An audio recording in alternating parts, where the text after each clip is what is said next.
Hello and welcome to Lavneesh Sarki class. This is Directorate of Education GNCT of Delhi's assessment worksheet number 2 and it is only for 7th class students. It has taken from the subject English and what we will have to do. हमें करना क्या है?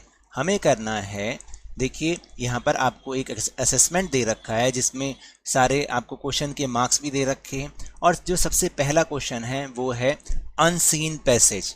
तो चलिए पहले उसको देखते हैं एक बार। Read the given passage carefully and answer the questions that follow. आपको इस पैसेज को ध्यान से पढ़ना है और फिर क्वेश्चन के आंसर करने हैं।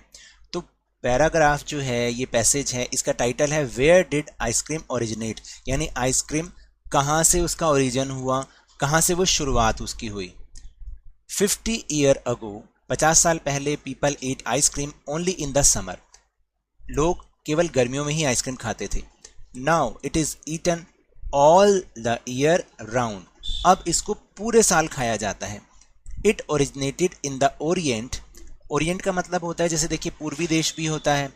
Centuries before English school boys first tested it, जो सदियों पहले जो इंग्लिश स्कूल बॉयज थे, इंग्लिश का मतलब जो है इंग्लिश स्कूल बॉयज थे, उन्होंने सबसे पहले इसको टेस्ट किया।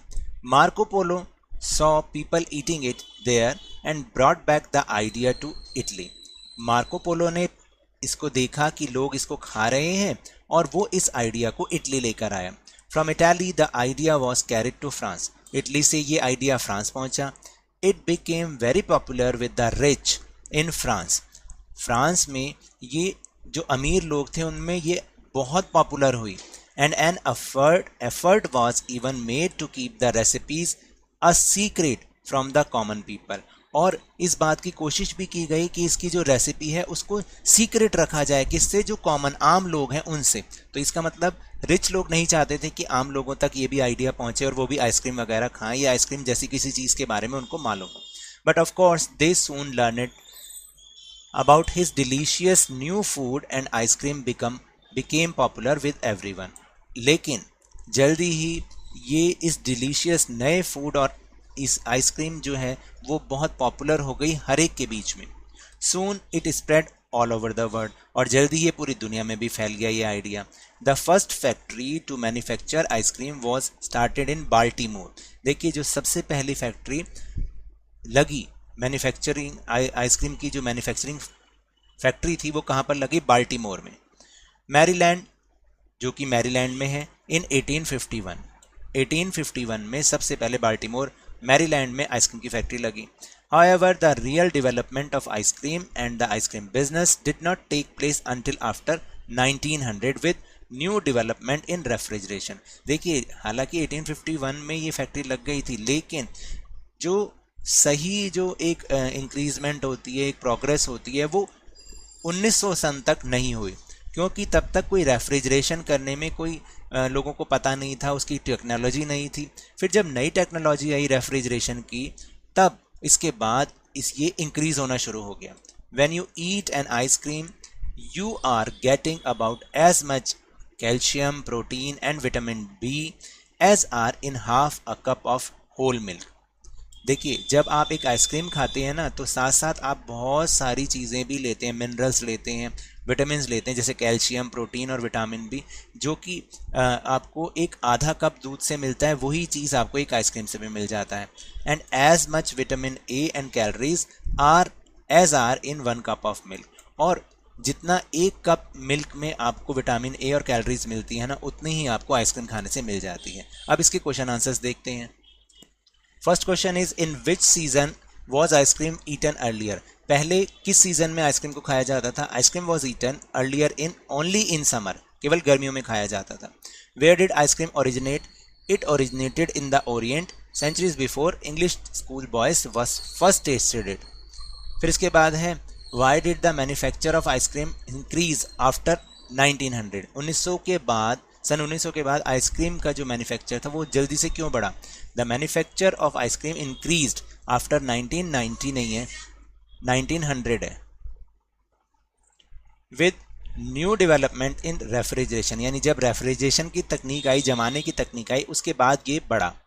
Who tried to keep the recipes of making ice cream a secret and from home, किसने आइसक्रीम बनाने की रेसिपी को सीक्रेट रखा और किससे रखा। Rich people tried to keep the recipes of making ice cream a secret from the common people, यानी जो अमीर लोग थे उन्होंने इसको सीक्रेट रखना चाहा किससे, कॉमन पीपल से। फिर which nutrients are there in an ice cream, एक आइसक्रीम में कौन से न्यूट्रिएंट हमें मिलते हैं, कैल्शियम, प्रोटीन, विटामिन बी, आप इसमें विटामिन ए भी लिख सकते हो, विटामिन ए। उसके बाद है question number 2, why did the king want to know the answers to the 3 questions, king जो है वो 3 क्वेश्चंस के आंसर क्यों जानना चाहता था। The king wanted to know the answers to the 3 questions because he thought that he would never fail once he knew the answers to these question, वो इसलिए जानना चाहता था क्योंकि वो ये चाहता था कि जब वो इनके आंसर जान जाएगा तो वो कभी भी किसी भी काम में फेल नहीं होगा। What were the questions asked by the king? King ने कौन से क्वेश्चन पूछे थे। What is the right time to begin something, यानी किसी काम को करने का सही समय क्या है।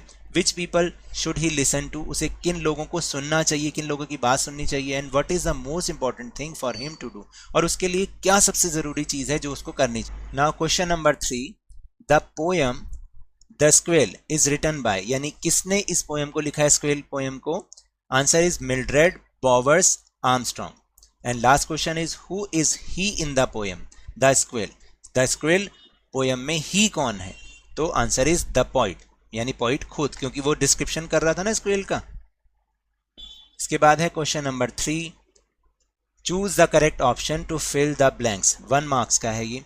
N application to principal for sick leave is an example of dash letter, यानी किस तरीके का ये लेटर है, किस तरीके का उदाहरण है। अगर आप प्रिंसिपल को सिक लीव एप्लीकेशन लिखते हो, फॉर्मल, इनफॉर्मल, नॉन फॉर्मल या पब्लिक लेटर, तो ये है एक formal letter, example of formal letter. फिर उसके बाद है choose the correct spelling, obediently होता है, ये वाली स्पेलिंग है, ये वाली, ये वाली, ये वाली, तो सही स्पेलिंग है ये ओबीडियंटली,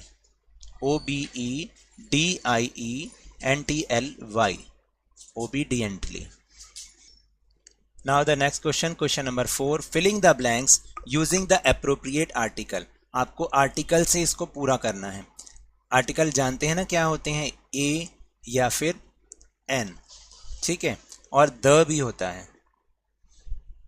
रणदीप हैज, क्या आएगा, a mango in his bag, Randeep के बैग में एक आम था।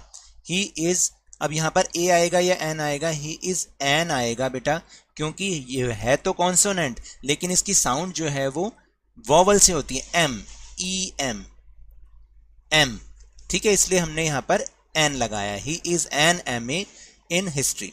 फिर आएगा he saw dash lion in his village last summer, उसने लॉइन देखा था अपने विलेज में पिछली गर्मियों में, तो ही सॉ अ लॉइन, एक लॉइन।